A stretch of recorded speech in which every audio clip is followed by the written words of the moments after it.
Alors, bonsoir tout le monde, bienvenue à l'émission spéciale sur Radio Infocité pour commémorer le 56e anniversaire, contrairement à ce qu'annonce l'affiche, c'est bien le 56e anniversaire d'un événement qui a eu lieu le 5 février 1968. C'était un discours mémorable que Daniel Johnson a fait à une réunion constitutionnelle à Ottawa pour expliquer sa position constitutionnelle. C'était une position constitutionnelle assez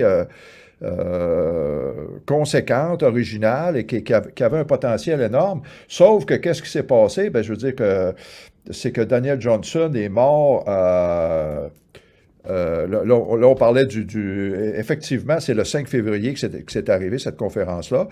C'est la date d'aujourd'hui, c'est pour ça qu'on fait l'émission aujourd'hui.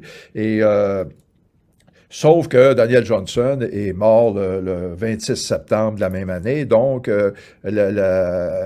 toute la démarche constitutionnelle a un peu tombé à l'eau. Alors, c'est ce qu'on va voir ce soir avec Gilles Verrier, notre invité, et qui va nous expliquer un peu le contexte dans lequel ça s'est produit, dans lequel Daniel Johnson a exposé sa position constitutionnelle. Et à ce moment-là, puis deuxièmement, il va nous expliquer la réaction générale par rapport à ça, surtout la réaction de René Lévesque. On va voir comment René Lévesque a réagi à la position de Daniel Johnson. Évidemment, on va voir après, bon, c'était quoi les conséquences après le décès de Daniel Johnson. Il a été remplacé par Jean-Jacques Bertrand, un autre premier ministre qui n'avait peut-être pas tout à fait la même envergure que Daniel Johnson père. Alors, ce soir, ben, on commémore un événement historique. Ben, premièrement, on veut remercier Max Bradette, les gens de l'équipe du Journal du Soir qui ont accepté de décaler, pour nous permettre d'être là ce soir à 8h30. Ils ont accepté de décaler l'émission qui normalement est à 9h, qui va avoir lieu seulement à 9h30. Alors, vous inquiétez pas, le Journal du Soir va avoir lieu tout de même. Alors, pour commémorer un événement historique important, quoi de mieux que de poser un geste historique, d'avoir un événement historique la journée même. Et l'événement historique qu'on a aujourd'hui, c'est le retour de Carl Brochu à Radio Infocité. On n'annonce pas un retour définitif, peut-être qu'on on est un certain nombre à travailler là-dessus, là, mais en tout cas, c'est un premier pas. On a Carl Brochu ce soir pour une émission spéciale à Radio Infocité. Je suis sûr que ça va faire plaisir à nos auditeurs réguliers. Alors, est-ce qu'on peut faire monter Carl? Ah, bonjour tout le monde. Bonjour Luc. Salut Carl, ça nous fait plaisir. Les micros de Radio Infocité sont dans un état de fébrilité exceptionnel. Alors, c'est un événement historique. En tout cas, je te remercie d'être là pour c'est un sujet important qu'on va couvrir ce soir avec Gilles Verrier. Je pense que les gens aimeraient avoir de tes nouvelles, qu'est-ce qui se passe avec toi, mais on n'aura pas le temps. On t'invitera un autre soir, Carl, bien sûr. Pour venir. Parce que ce qui m'intéresse, Luc, ce soir avec cette émission-là, c'est vraiment moi comme nationaliste fier, indépendantiste. J'ai cru longtemps au projet du Parti québécois, puis tranquillement, à travers mon cheminement, je me suis aperçu que le référendum, c'est devenu quasiment une pathologie chez les nationalistes, c'est-à-dire qu'on associe notre libération au fameux référendum. Puis dernièrement, avec la montée du Parti québécois, je parle avec beaucoup de mes confrères nationalistes qui, eux, semblent associer encore une fois un nouveau référendum à cette montée-là. Quand on fouille un peu l'histoire, on s'aperçoit que Daniel Johnson, et ça, moi, c'est nouveau pour moi. Il y avait d'autres options. Il y avait d'autres options. Et je voudrais juste mentionner, justement, par rapport à la mort de Daniel Johnson, il y en a qui vont dire, bon, ben, ça tombait drôlement. Soit qu'il y en a qui disent, bon, effectivement, il y avait des problèmes cardiaques, mais le fait qu'il y ait ces problèmes-là, alors qu'il était à Manicouagan, il y en a qui disent que c'est pas un hasard, c'était voulu. Puis au Canada, mais malheureusement, on ne saura pas. C'est pas le sujet de l'émission de ce soir, mais on ne saura pas parce qu'au Canada, les journalistes font pas leur travail et au Canada, Canada, c'est pas le pays le plus démocratique de l'Occident, le Canada, là, parce que tous les dossiers concernant Octobre 70, tout ça, c'est encore classifié. C'est le seul pays du monde occidental qui déclassifie pas les documents après 30 ans. Donc, on ne saura pas ce qui est arrivé vraiment à Daniel Johnson. C'est pas le sujet. Mais en tout cas, je voudrais faire monter Daniel Brisson, qui va être aussi co-animateur avec nous. Bonsoir, Daniel. Bonsoir. Merci de m'avoir invité. Ben oui. Ben, ça fait plaisir, Daniel. Puis ça fait plaisir. On s'est parlé un peu dans les coulisses, puis tu me disais, tu connaissais pas tellement Daniel Johnson. C'est sûr que moi, je suis plus vieux. J'ai vécu cette époque-là. J'étais jeune en 67, là. Mais on a vécu la visite du général de Gaulle. Ça, c'était tout Daniel Johnson. Alors, je suis content ce soir de mieux faire connaître à un conservateur authentique, de mieux te faire connaître Daniel, l'homme d'État colossal qui était Daniel Johnson. Maintenant, oui, parce que dans les livres d'histoire, faire une histoire courte, on passait souvent très vite sur sa période. On avait très peu de commentaires positifs. On dirait, il a fait ci, ça. On savait que je m'allais 5, Daniel Johnson, c'était lui, mais pourquoi exactement tout ce qu'il avait fait? C'était passé sous silence. Et donc, c'est que je suis content de participer à cet événement. C'est ça, c'est parce on démonisait Maurice Duplessis et puis Daniel Johnson, on l'oubliait. Fait que c'est tout le conservatisme au Québec était passé à la trappe finalement. Alors on perdra pas plus de temps, on va faire monter notre invité qui a beaucoup de choses à nous raconter, notre ami Gilles Verrier. Est-ce que Bonsoir Gilles. Fait qu'on a toute une équipe, tu as besoin de bien te tenir ce soir. En tout cas, je pense que Gilles a fait une recherche approfondie sur le sujet et je pense que c'est des sujets les positions conservatrices un peu là, de l'Union nationale par rapport au sujet constitutionnel au Québec. Je pense qu'on devrait à Radio Infocité là, approfondir ça dans les prochains mois. Là. Je pense que c'est quelque chose d'important puis c'est pertinent encore aujourd'hui pour mieux comprendre c'est quoi les options qu'on a aujourd'hui. Il faut bien comprendre qu'est-ce qu'il y a eu dans le passé. Bonsoir Gilles. Bonsoir tout le monde. Je suis face à une très belle équipe, une grosse équipe. Alors, il faut que je me tienne sur mes gardes ou que je sois bien à l'aise. On t'en passera pas. OK. Alors, ben oui, je pense que c'est une bonne présentation, Luc. Le fait c'est que lorsque tu veux changer, disons, la constitution d'un pays, puis là, c'est pas la constitution. Il ne faut pas s'embarrasser avec ça. La Constitution, c'est les lois fondamentales d'un pays.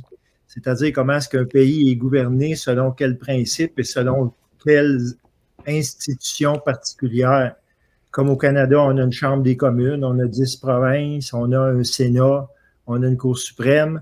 Alors, toutes ces choses-là, ce n'est pas des choses qui sont arrivées un petit peu par hasard, mais c'est finalement le résultat d'une Constitution qui est la Constitution canadienne, qui avait été d'abord adopté à Londres en 1867 et puis revisé de façon un petit peu mineure de temps en temps, mais qui a connu une refonte plus considérable, on va dire, en 1982, sous l'impulsion de Pierre-Éliott Trudeau, mais c'est quelque chose qui se préparait déjà depuis longtemps. C'est le reflet de la Constitution, c'est le reflet d'un rapport de force. Puis au Canada, c'est le reflet d'un rapport de force entre les Canadiens français et puis le conquérant anglais, on peut dire. C'est certain. D'ailleurs, toutes les constitutions, on a connu 5 constitutions. Une constitution sous le régime français, qui est le Conseil souverain. Puis après ça, on a connu 5 constitutions sous le régime britannique. Ça commence par la proclamation royale en 1763, puis ça va jusqu'à la Constitution, jusqu'à la Confédération de 1867. Alors, c'est un rapport de force, en effet, et puis on a toujours constaté l'existence d'un rapport de force dans la Confédération depuis les tout débuts, dans le sens que ça a été signé, on va dire, sous des ambiguïtés, et ces ambiguïtés-là sont manifestes. Et on l'exprime souvent comme ça, des auteurs, des spécialistes, etc. Ils parlent du malentendu, de l'ambiguïté de la Constitution canadienne, etc. Parce que, en réalité, dès les délibérations, les débats parlementaires sur la Confédération qui ont eu lieu au mois de février et mars 1865, 2 ans avant la signature de la Confédération. Lors de ces débats parlementaires-là, il y avait eu des échanges, des promesses, et puis, pour en nommer juste une, disons, on peut passer à travers, là, on a le procès verbal de ça, c'est à peu près 1000 pages, mais on ne fera pas ça ce soir. Et juste pour donner une idée très vite faite, c'est que dans cette chose-là, il y avait un homme très influent, un politicien très influent du Canada anglais, du Haut-Canada à l'époque, qui s'appelait George Brown. Il avait promis aux Canadiens français, parce qu'il y avait une chambre unique, hein, on était sous l'Union, mais il avait promis aux Canadiens français que la Confédération, s'ils votaient oui, ça serait une réconciliation, un pacte de paix, une nouvelle entente, un pacte entre les descendants des vaincus et les descendants des vainqueurs. Alors ça fait partie, on va dire, du vocabulaire, de la rhétorique qui avait été employée. C'était pas écrit, mais ça faisait partie des clauses virtuelles, on peut dire. Oui, ça fait partie, dans le fond, de la jurisprudence, si on veut, oui. de la petite jurisprudence, dans le sens que c'est sur cette base-là, si on veut, sur cette base positive, que la Confédération a été adoptée.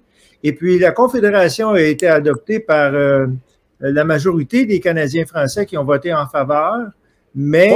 Pas dans un référendum, mais je veux dire à la Chambre. À la Chambre, à la Chambre. Ben, il y avait été question de référendum, mais ça n'a pas eu lieu. Mais les Canadiens français avaient voté pour.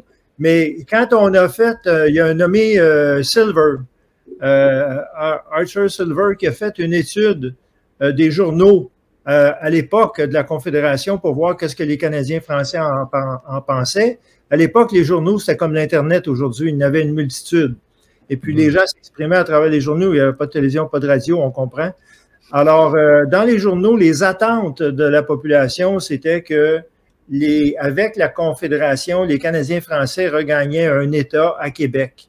Autrement dit, ils revenaient au régime précédent de l'acte constitutionnel de 1791, où est-ce que le Bas-Canada avait sa propre chambre d'assemblée. Ils revenaient à ça. Alors, donc, les gens fondaient beaucoup d'espoir là-dessus, mais ces espoirs-là ont été déçus par la suite, notamment dès 1875, je crois, la formation unilatérale de la Cour suprême du Canada par le fédéral. Ensuite de ça, en 1880, la pendaison de Louis Riel, etc. Il y a eu beaucoup de frictions qui se sont produites tôt. Et puis, graduellement, ces idées-là ont pris de l'ampleur. Cette contestation-là du pacte de paix, qui c'était supposé d'être une égalité, que les Canadiens français avaient le pouvoir à Québec, qui étaient maîtres chez eux. Les gens, les politiciens se sont rendus compte que c'était pas vrai. Honoré Mercier est élu en 1898, si je ne me trompe pas. Il parle d'indépendance et tout ça. Alors, toutes ces idées-là mûrissent. Et puis, il y a des commissions d'enquête après la guerre, à partir des années qui suivent la guerre. Et puis, donc, là, ça monte en crescendo. Et puis, à un moment donné, les circonstances font que une conférence constitutionnelle est convoquée. Et puis, à ce moment-là, ben, c'est supposé que ça va être la foi, la vraie foi, là, la foi où il va vraiment se passer de quoi. Et, là, on parle de la conférence de 68. On parle de l'événement qu'on commémore aujourd'hui. Ce soir, oui. Février 1968. Alors, pour en arriver là, je veux juste mettre en évidence, si on veut, qu'il y a tout un cheminement derrière. Mais là, bon, je ne sais pas si je dois continuer ou laisser intervenir. Oui, je pense que le contexte a été bien mis. Là. En tout cas, moi j'apprends ce soir que la Cour suprême du Canada a été unilatéralement mise en place par le fédéral. C'est un geste majeur. Oui.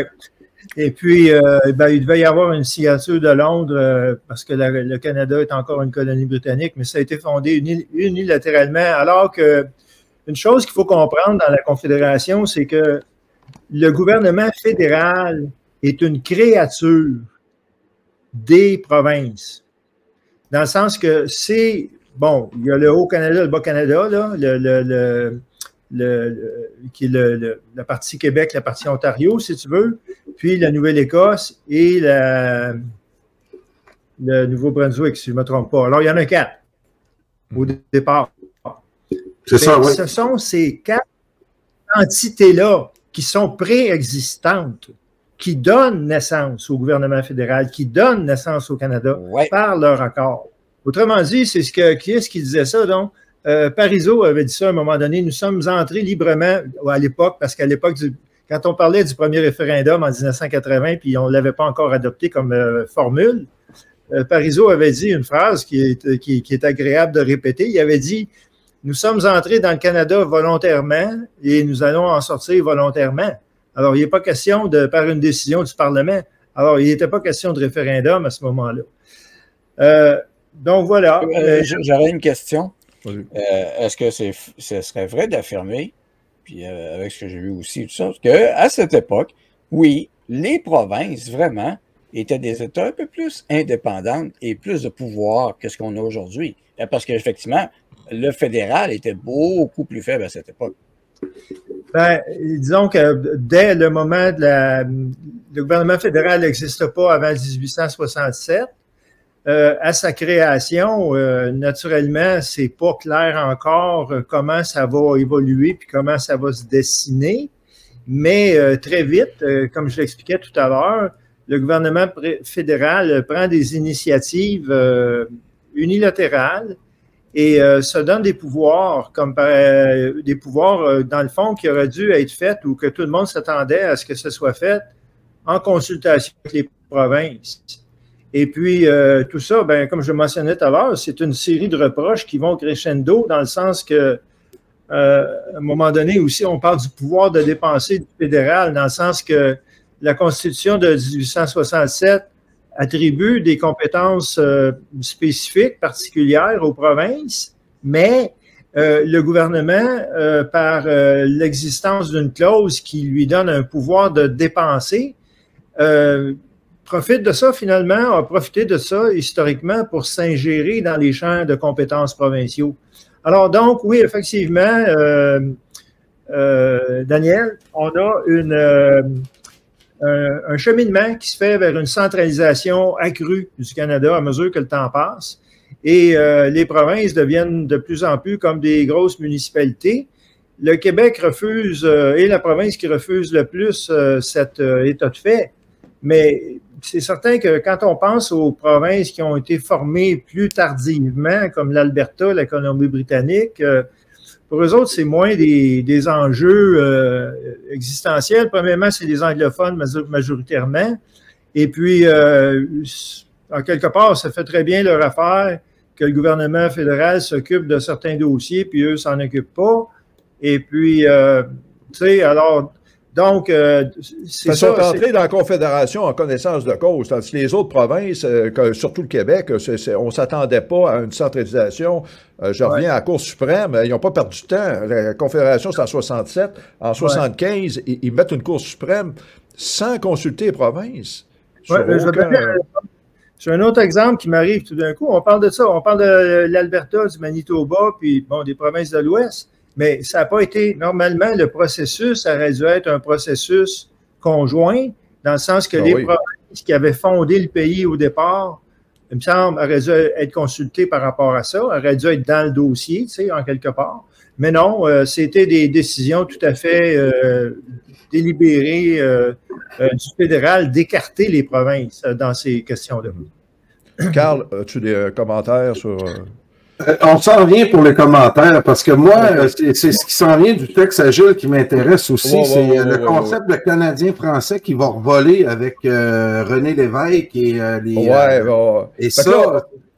OK, avant d'arriver ça, c'est un gros morceau, puis il faut avancer si on veut se rendre là à René Lévesque. Mais là, il faudrait parler de c'était quoi la position d'Angel Johnson? Là, on a compris qu'il y avait tout un crescendo constitutionnel. Et en 67, c'était l'été que le général de Gaulle est venu au Québec. Et Alors, en 68, quand il se présente à Ottawa, et puis il fait la couverture, je ne sais pas si on peut montrer la photo, il fait la couverture du Time à l'époque, du New York Times. Alors, les projecteurs sont tournés vers Ottawa, vers la personne de Daniel Johnson. C'est quoi sa position, Gilles, constitutionnelle? Qu'est-ce qu'il présente comme au reste du Canada? OK, d'accord. Juste un petit mot avant, parce qu'on a parlé du contexte, on va dire, historique qui remonte jusqu'au début du Canada. Mais là, je voulais juste dire un petit mot sur le contexte particulier de l'époque. En 1968, effectivement, il y a la commission Laurando-Dunton sur le bilinguisme et le biculturalisme qui vient de sortir son premier rapport et qui fait beaucoup de bruit parce qu'elle révèle des discriminations puis des écarts d'égalité, si on veut, entre les Canadiens français et les autres habitants du Canada. Il y a les États généraux du Canada français qui viennent d'arriver. Il y a le général de Gaulle qui est là. Il y a aussi un essor économique de l'après-guerre dans lequel nous sommes toujours, avec l'Expo 67, la construction du barrage Manic 5. On a le métro de Montréal qui vient d'ouvrir, même que le général de Gaulle a fait un tour de métro dans l'inauguration. On a plein de choses comme ça qui se produisent. Et puis, dans l'ensemble, sur le plan culturel, sur le plan économique, sur le plan de l'affirmation nationale, les Canadiens français, parce qu'à ce moment-là, tout le monde, on est Québécois parce qu'on habite au Québec, mais ce n'est pas une identité politique. On se comprend dans le sens que tous les Canadiens français, ben, se disent Canadiens français, dans le fond. En 1968, c'est encore le cas. Et puis, donc, le Canada français, si on veut, est à son sommet, est vraiment à son apogée à des cœurs, à tous les points de vue. À tous les points de vue. Alors, même les Canadiens français de l'Ouest, avec les États généraux, les Acadiens, etc., il y a eu des réunions. Puis il y a vraiment une intensité, puis une vitalité qui s'exprime là, chez notre peuple. Et puis, Daniel Johnson, ben, se trouve à être le chef de l'Union nationale. Il a écrit un livre en 1965 qui était un livre manifeste ou un livre programme qui s'appelle « Égalité ou indépendance ». Et puis, il prend le pouvoir en 1966. Et puis, en 1967, il y a déjà une conférence préparatoire à Toronto. Mais la vraie affaire, on va dire, c'est la conférence d'aujourd'hui comme il y a 56 ans. Donc, le 5 février 1968, on est là. Alors, qu'est-ce que dit? C'est quoi le message de Daniel Johnson? Il dit, on a une constitution coloniale qui a été signée à Londres. C'est vieilli, ça a plus que 100 ans. Il y a une réalité qui n'est pas reconnue dans cette constitution-là, c'est qu'il existe deux peuples au Canada. Il existe deux nations. Il faut que cette nation-là, que la nation canadienne-française soit reconnue d'un océan à l'autre, avec le Québec comme foyer national et comme point d'appui des Canadiens français et des Acadiens minoritaires à l'extérieur. Donc ça, c'est une des choses qu'il dit. Il dit que la Cour suprême, elle doit être refondée complètement pour que le processus de nomination des juges soit transparent.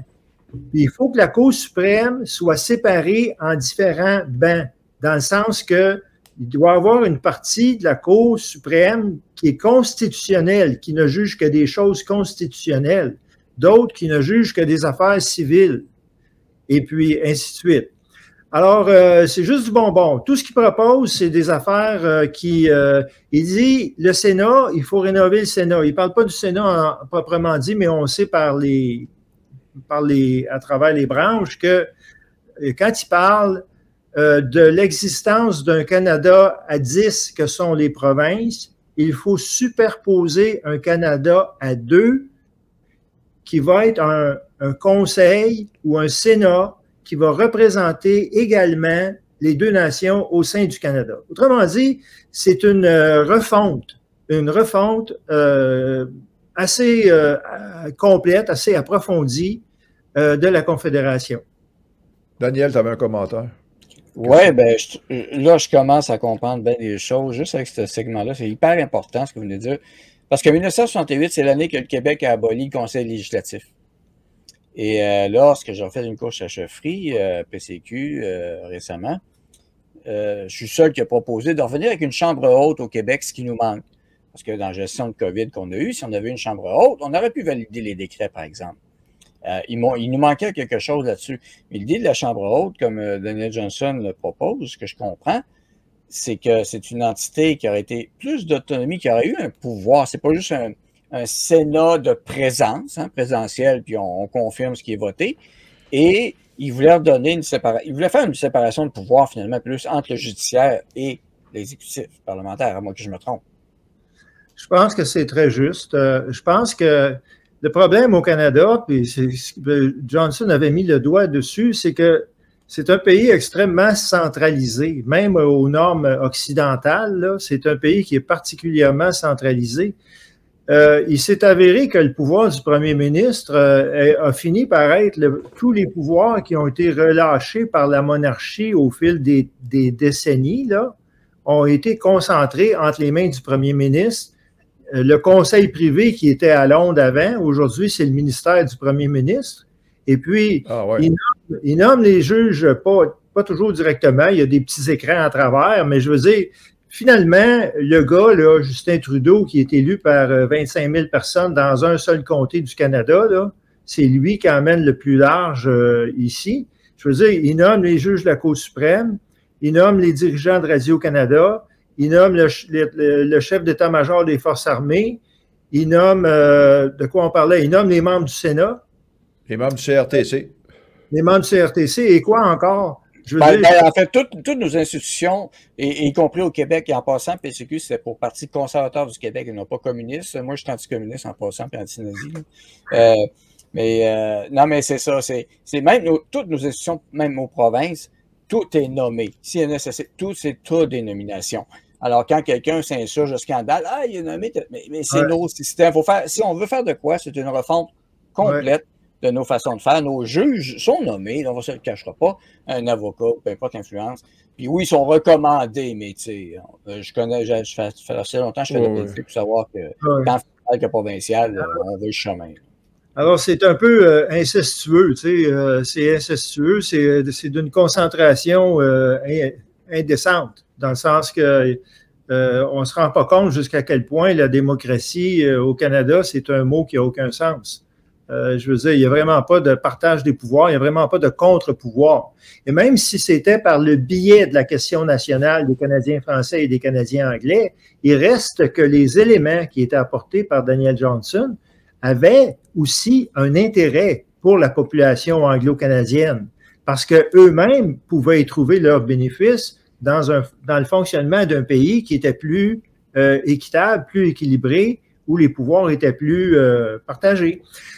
Mais comme Luc l'a mentionné au début de l'émission, Daniel Johnson n'a pas eu le temps d'aller bien loin. Malheureusement, il est décédé trop tôt.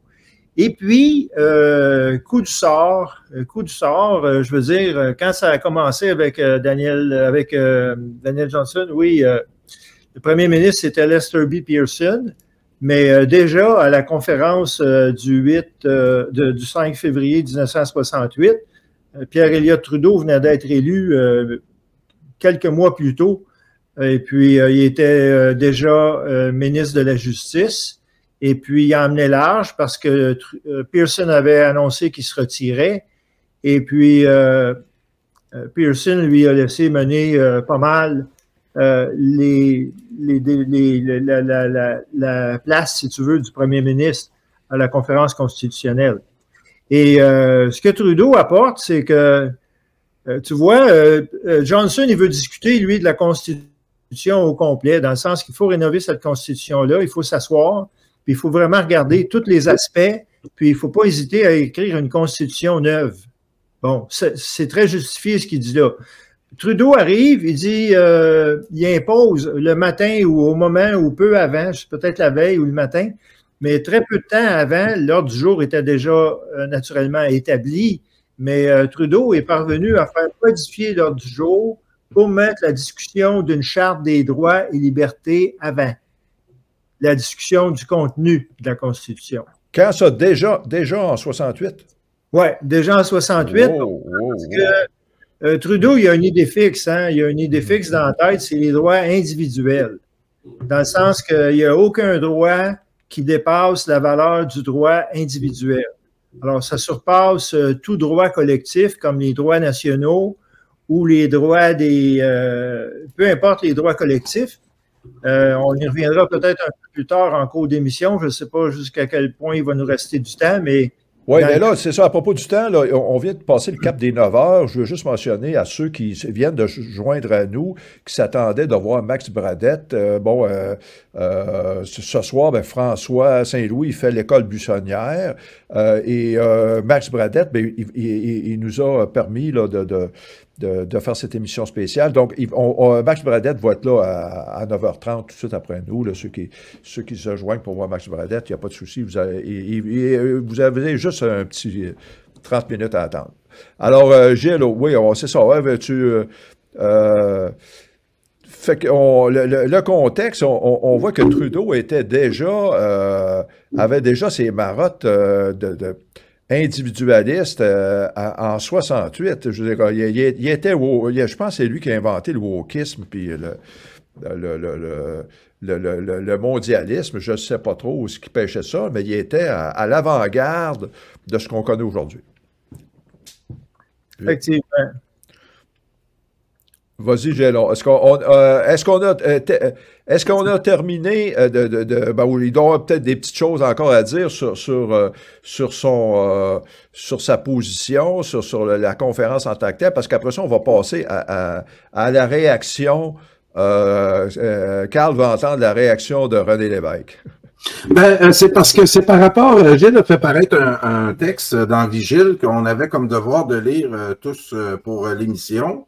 Puis moi, ce que je veux faire ressortir avec M. Brisson, entre autres, qui est au parti de M. Maxime Bernier. Oui. Puis je suis très content que des gens de d'autres partis acceptent de venir débattre. C'est signe d'ouverture qu'on ne voit pas dans d'autres partis. Donc, je tiens à vous féliciter de ça. C'est avec des débats d'idées de gens différents qu'on peut réussir à avancer. Moi, ce que je veux entendre de Gilles, puis moi, on m'en parle souvent, c'est l'attitude de René Lévesque et ce que les nationalistes du Parti québécois, entre autres, devraient comprendre quand on se dit Canadien-Français. Parce que ça insulte du monde. Moi, le premier début, j'avais beaucoup de problèmes avec ça. J'étais un peu... moi, j'ai été élevé dans le Parti québécois, j'ai été élevé dans le référendum, donc il a fallu que je fasse une prise de conscience sur tout le déclin qu'on a vécu justement avec l'apparition du Parti québécois et leur idée de référendum qui nous a menés complètement dans un cul-de-sac. Moi, ce que je veux entendre de Gilles aujourd'hui, puis que je veux que entre autres, ceux qui se sont dit défaits en 95, pourtant, on avait gagné. Et c'est Gilles qui le fait apparaître dans le texte que Vigile a publié. C'est que Daniel Johnson se fait poser une question par Jean Lesage. Tu pourrais-tu me redire la date, Gilles, s'il vous plaît? C'est où Jean Lesage lui dit qu'il n'y a pas la majorité démocratique. Et que Daniel Johnson lui répond, il dit, moi, j'ai la majorité des Canadiens français, ça me suffit. Et ce que tu dis dans ton texte, quand Jacques Parizeau lance la serviette le soir du référendum, ce gars-là aurait dû se lever et dire, écoutez, il y a 65% des Canadiens français qui veulent sortir du Canada, qui remettent en question le système canadien que nous a imposé Pierre Elliott Trudeau puis sa gang. Et ça...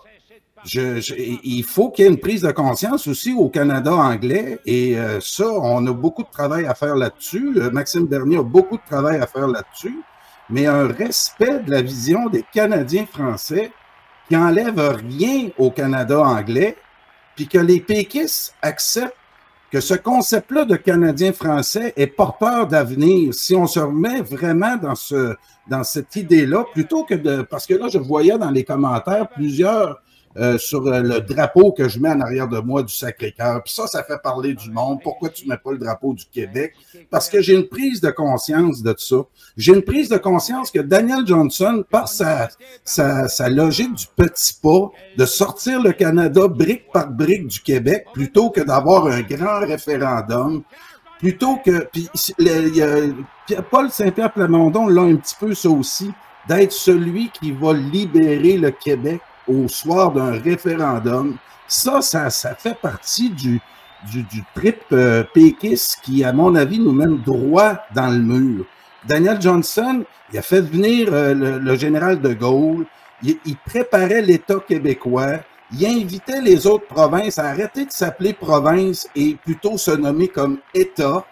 Et aujourd'hui, on voit ressurgir le terme province chez les jeunes, chez plusieurs personnes où le mot province, moi, me donne de l'urticaire. Donc, qui a bâti cet État québécois-là? Qui est arrivé le plus près à ce qu'on l'est, notre État français d'Amérique? C'est Daniel Johnson. C'est ce que je découvre. Puis, dernière chose que j'ai à dire, on a peut-être chez les péquistes, on a eu une grave une erreur, à mon avis, de lecture de notre histoire.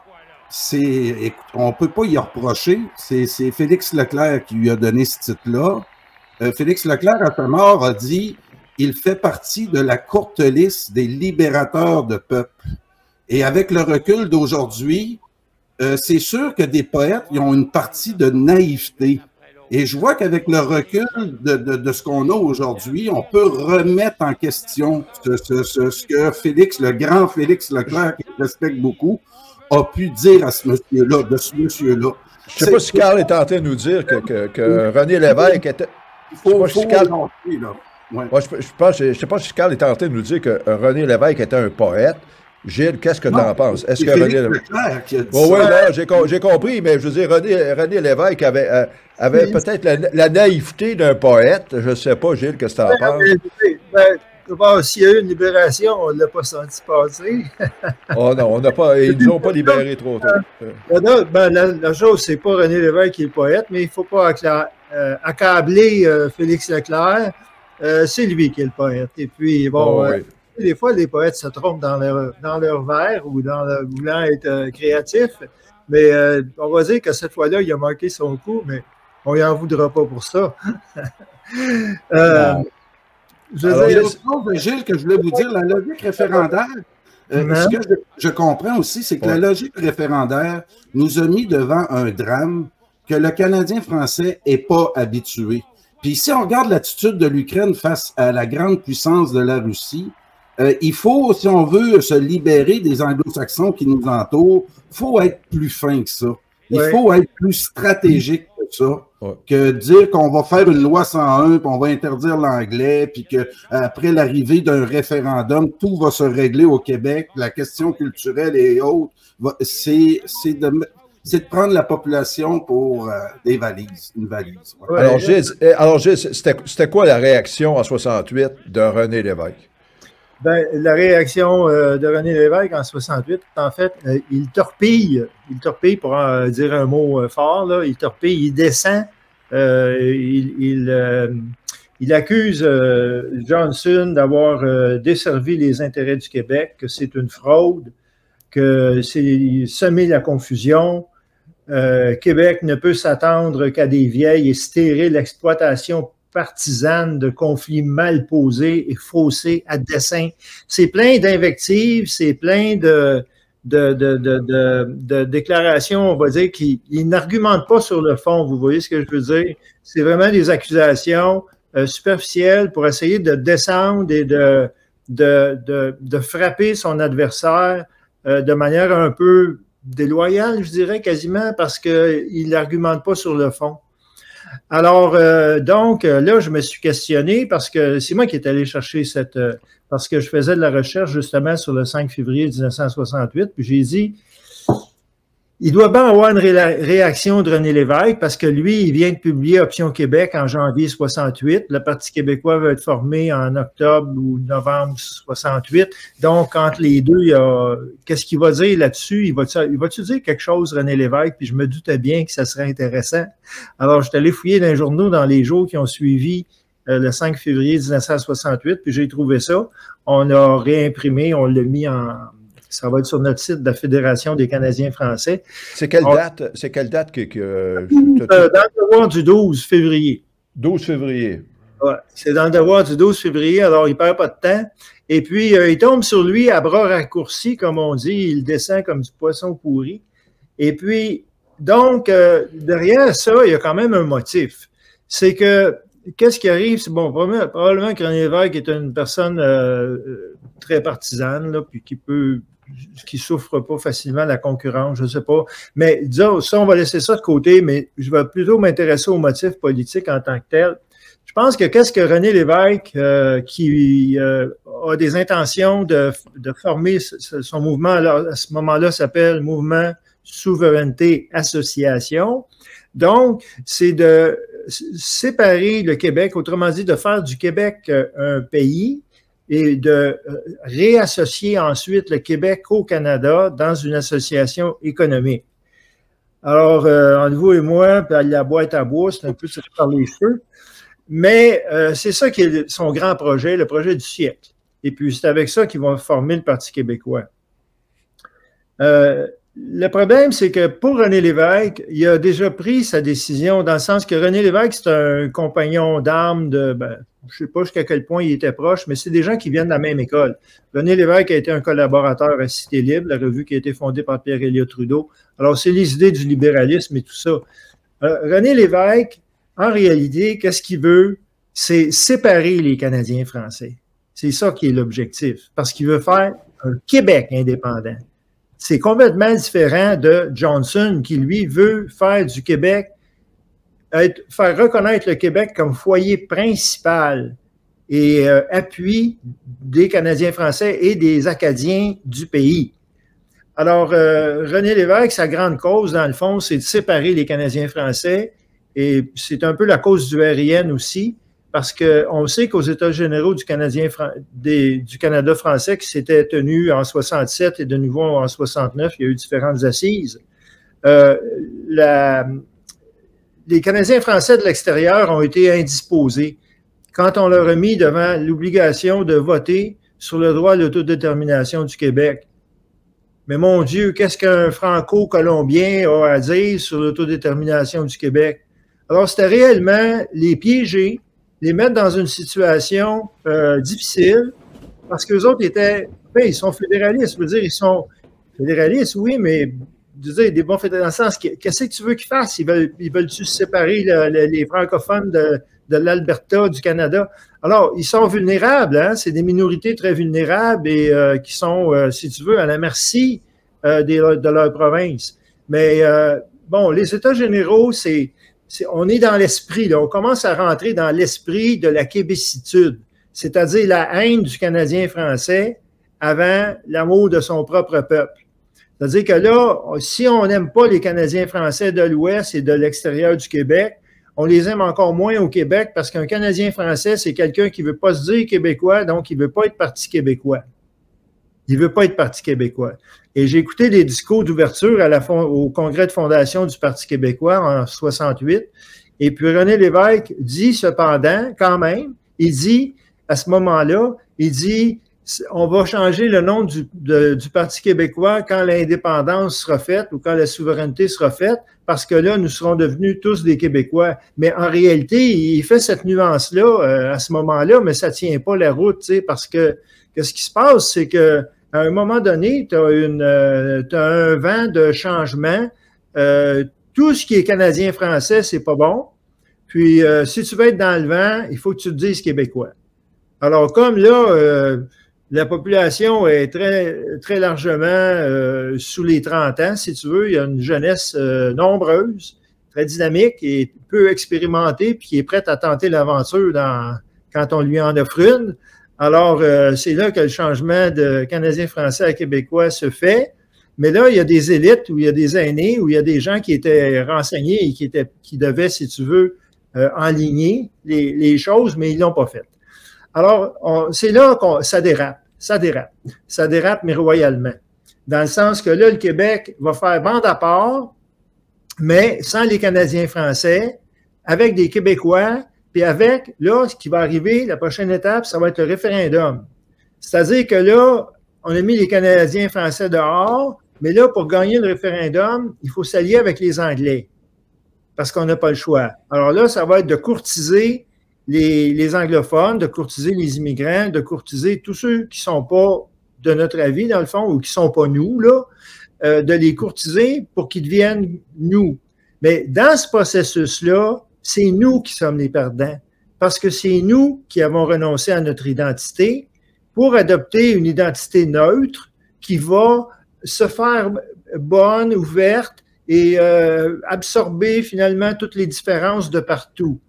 Et le moment sublime de cette négation de nous-mêmes, vous l'avez dans la loi 99, où on renonce à notre propre existence pour donner naissance à d'autres communautés, comme par exemple la loi 99 dans son préambule parle des anglophones comme d'une communauté aux droits consacrés. Et ainsi de suite. Et puis, il y a 14 nations, Premières Nations qui sont nommées, qui sont identifiées. Alors, des nations de moins de 1000 personnes. Il y a les immigrants qui nous ont apporté une contribution culturelle, etc., qui ont enrichi notre vie, qui enrichissent le Québec. Et nous, qui sommes-nous là-dedans? Nous sommes des Québécois francophones. Alors, moi, je trouve ça humiliant. Pour un peuple qui a 400 ans d'histoire, se faire épingler de Québécois francophones, je veux dire, c'est un petit peu humiliant. C'est pas à la hauteur de la valeur qu'on devrait donner à notre existence nationale.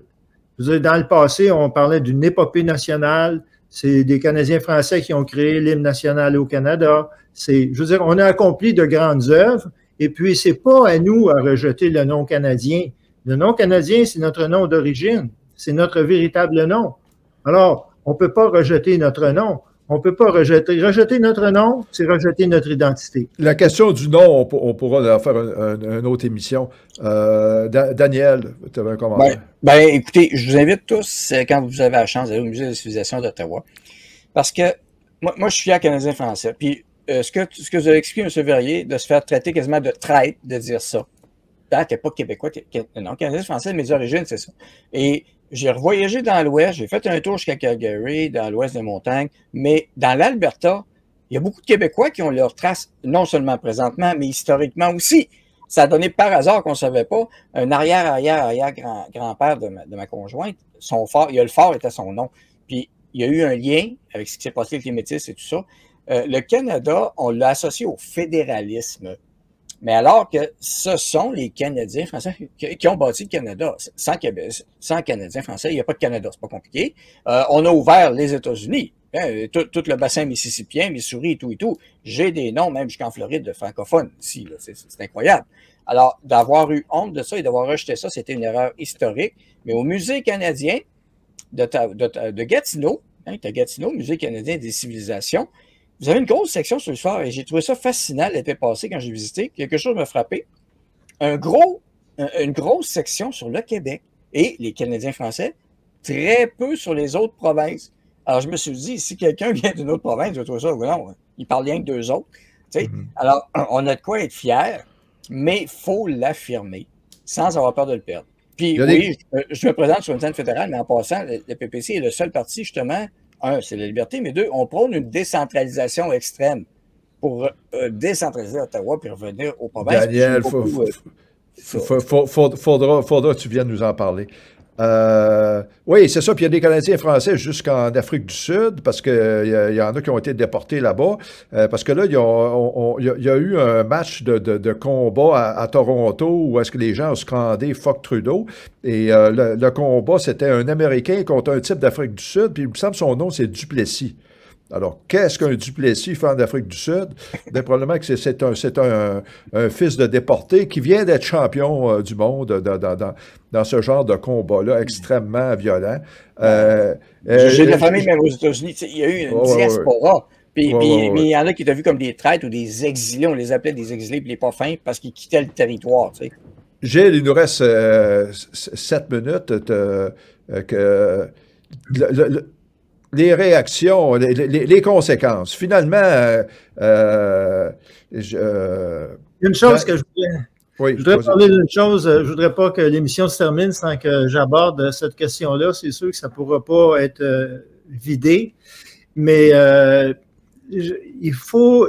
j'explique à quelque part dans le texte là, qui n'est pas rendu public encore que...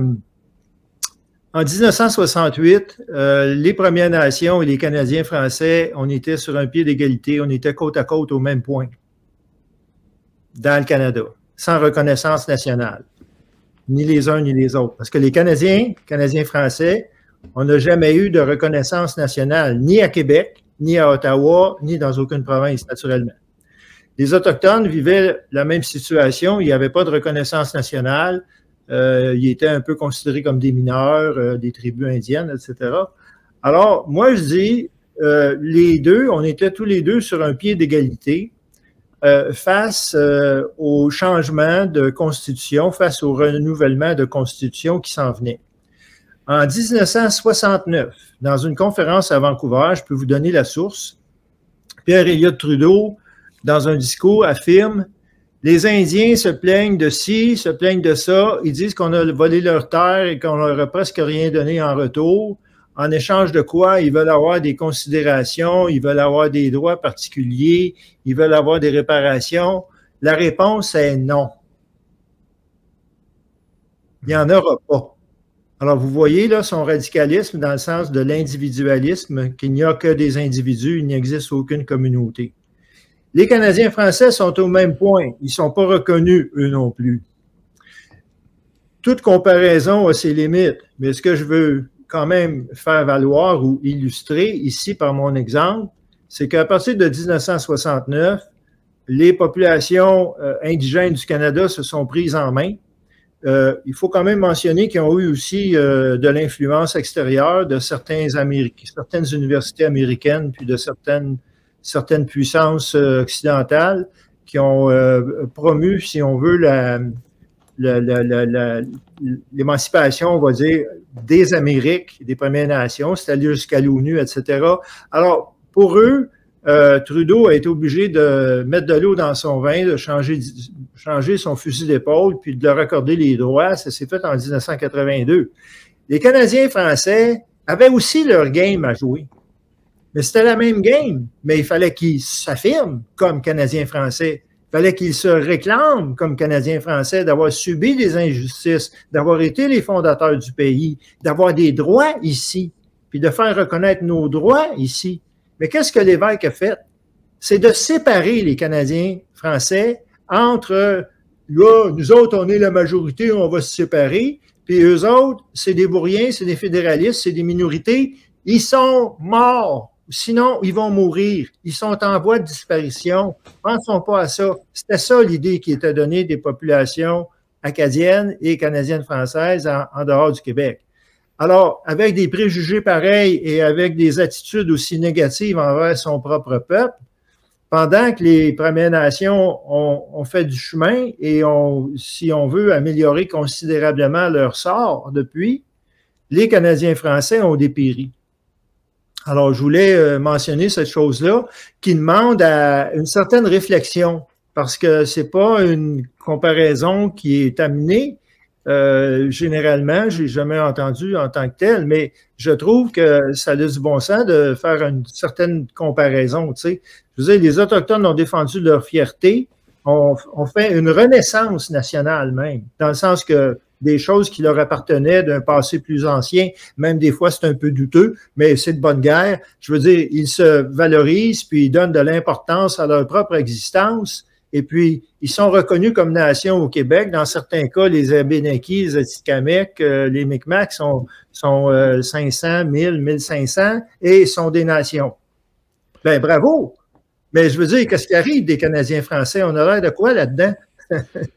Je pense qu'on fera sûrement une autre émission pour parler des conséquences du décès de Daniel Johnson, surtout qu'est-ce que Jean-Jacques Bertrand a fait. C'est un bon sujet. Et c'était quoi les conséquences de l'abandon de la stratégie de Daniel Johnson? Fait que là, je vais donner la parole à nos deux co-animateurs pour conclure sur leur impression, parce que, comme je vous dis, on va sûrement revenir pour faire la suite de l'émission sur qu'est-ce qui s'est passé après le décès. Maintenant, je veux rappeler aux gens, on va peut-être faire un petit montage de l'émission puis représenter ça, là, soit cette semaine ou la semaine prochaine, là, peut-être un jeudi soir, on va représenter l'émission montée avec des visuels additionnels. Daniel, tes commentaires sur l'émission de ce soir? Ben, c'est excellent. Puis je vois les commentaires de mes abonnés aussi qui ont embarqué. C'était partagé sur les chaînes FNL. Et puis, ils découvrent tout aussi. Il y a beaucoup de choses qu'on a passé vite sur notre histoire. Puis, je suis content que M. Verrier ramène le sens du Canadien français parce qu'on le voit aussi, je l'ai vécu, puis on l'a vu même dans le processus électoral. Maxime Manitoba s'est présenté. Il a rencontré une communauté canadienne-française. Et ils se sentent oubliés. Ils se sont sentis oubliés historiquement. Maxime t'a rencontré. Il dit non, vous êtes important pour cette partie. Et le problème qu'il y a actuellement, c'est que là, ce sont des décomptes électoraux. Ah, eux autres, c'est mettons 2 4 quoi que ce soit. Mais le parallèle avec les Premières Nations est hyper important. J'ai de l'ascendance à Benaki, puis peut-être un autre aussi, on ne sait pas trop. Mais la fierté qu'ils ont retrouvée entre eux, et ce n'était pas nié non plus juste une frontière. Donc, il y a moyen de faire de quoi. Et se libérer du mode anglo-saxon, mais il faudrait voir plutôt apprendre différemment. La République tchèque en est un exemple, par exemple. La Slovaquie aussi. Bref, il y a plusieurs modèles qui existent, mais ce débat-là, je pense qu'on l'a mis sous le couvert, sous le tapis un peu trop longtemps. Puis je suis bien content de le revoir remonter. Il faut en parler, il faut en discuter. Ben, à moins qu'on veuille disparaître et s'oublier totalement, puis dans 20 ans, on n'en parle plus. Fait que, Carl, Pierre Bourassa est en feu, puis je suis d'accord avec lui. Une autre aberration historique, l'aéroport Daniel Johnson au lieu de Pierre-Éliott Trudeau. S'il y en a un qui a donné une ampleur internationale au Québec, c'est Daniel Johnson. Puis, moi, quand je pense à Daniel Johnson aussi, avec toutes les discussions que j'ai avec Gilles régulièrement, puis Jean-Claude Pomerleau, entre autres, égalité ou indépendance. C'est-à-dire que Daniel Johnson était en train de prouver l'inégalité du Canada et naturellement, les Québécois voyaient ça aller et la place du Québec prenait forme sans drame référendiste.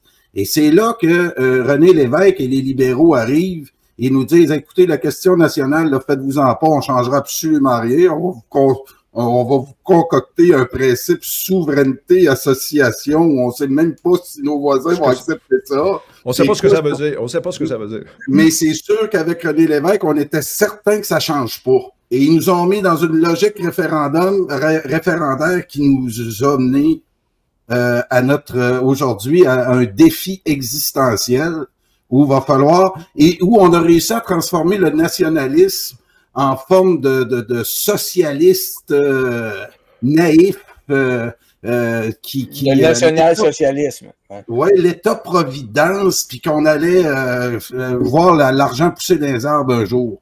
Donc, Carl, tu as réussi à faire rire Gilles Verrier, c'est bon. Mais bref, c'est ça. Daniel Johnson découvre qu'il y avait la bonne stratégie, il ne nous mettait pas dans le drame, puis il sortait tranquillement. Et il serait apparu un État québécois. Et donc, ça n'aurait peut-être pas été le pays rêvé du référendum du grand jour, mais ça nous aurait assuré des outils. Et aujourd'hui, on ne sait pas si on va les avoir là, dans ce même mot-là. Alors, j'en profite, on achève de remercier les co-animateurs. Carl, les gens peuvent te suivre sur Brochu TV. Daniel, c'est sur je sais pas quoi, j'ai de la misère à retenir le nom de ta chaîne. C'est facile, Brochu TV, mais... FNL, Freedom News, Libre. Et oui, c'est bilingue, c'est une chaîne bilingue. Bon, c'est une chaîne bilingue. Avec des gens de partout. Je fais une entrevue Ceux qui veulent pratiquer leur anglais, allez voir Daniel. Gilles, je te laisse les quelques secondes qui restent parce qu'à un moment donné, le tic-tac va commencer. Jean-Marc va nous couper, là. Gilles, tu es d'accord pour qu'on fasse une suite à l'émission bientôt pour continuer un peu à élaborer ce sujet-là? Bien sûr, c'est juste un entremets. C'est un sujet qui est très vaste, hein? Alors, naturellement, il y a vraiment de la matière. Je vais peut-être m'essayer de répondre à la question souveraineté-association. Souveraineté, on veut la souveraineté et l'association. L'association avec le Canada, on veut tellement s'associer, on veut s'associer juste assez pour ne pas faire le procès d'Ottawa, pour ne pas faire le procès du Canada. Puis la souveraineté, ben, on la veut juste assez pour séparer les Canadiens français en deux. C'est très bien dit. Parce que moi non plus, là, il y en a qui se fâchaient. Société Saint-Jean-Baptiste ne semble pas apprécier notre analyse, mais c'est toute la pensée, c'est toute cette stratégie-là qu'il faut repenser si on veut se remettre sur nos pieds. Alors, ben oui, c'est sûr, je veux dire, dans ce qu'on dit, il y a de la dynamite, dans le sens, c'est la renaissance d'un peuple. Oui. Bon, ben, on va souhaiter que ça se produise, mais la première étape, c'est d'en parler, de se réveiller du rêve. Puis, moi puis Gilles, on est dans les plus âgés que les deux jeunes co-animateurs. Moi, j'ai connu cette période-là et j'ai cru. On était jeunes, on était naïfs, on a cru à René Lévesque, on a cru à tout ça, on a embarqué à pieds joints dans ça. Aujourd'hui, en tout cas, moi, personnellement, je me rends compte le cul-de-sac que ça l'a mené. Alors, on va revenir dans les prochaines semaines sur l'analyse des conséquences. Et le réveil est difficile, mais en même temps, le réveil fait chaud au cœur. Parce que ça fait chaud au cœur d'être capable de renouer avec ses ancêtres, de renouer positivement avec nos ancêtres au lieu de tout le négativisme par rapport à notre histoire. Les ancêtres, c'est pas juste dans les livres d'histoire. Les ancêtres, c'est nos arrière-grands-parents qui ont été là avant nous. Puis c'est aussi pour eux qu'on décide de se réveiller. Voilà. Mais fait que là, je sais pas si mon horloge est en avance, mais c'est... En tout cas, on remercie encore Max Bradette qui va prendre les ondes. Je ne sais pas si Jean-Marc s'est endormi ou qu'est-ce qui se passe, mais là, il faudrait terminer l'émission. Le cadran est parti. Le tic-tac. Bon, alors, merci tout le monde d'avoir participé, puis merci aux auditeurs d'avoir été là nombreux ce soir. Merci. Merci. Salut tout le monde.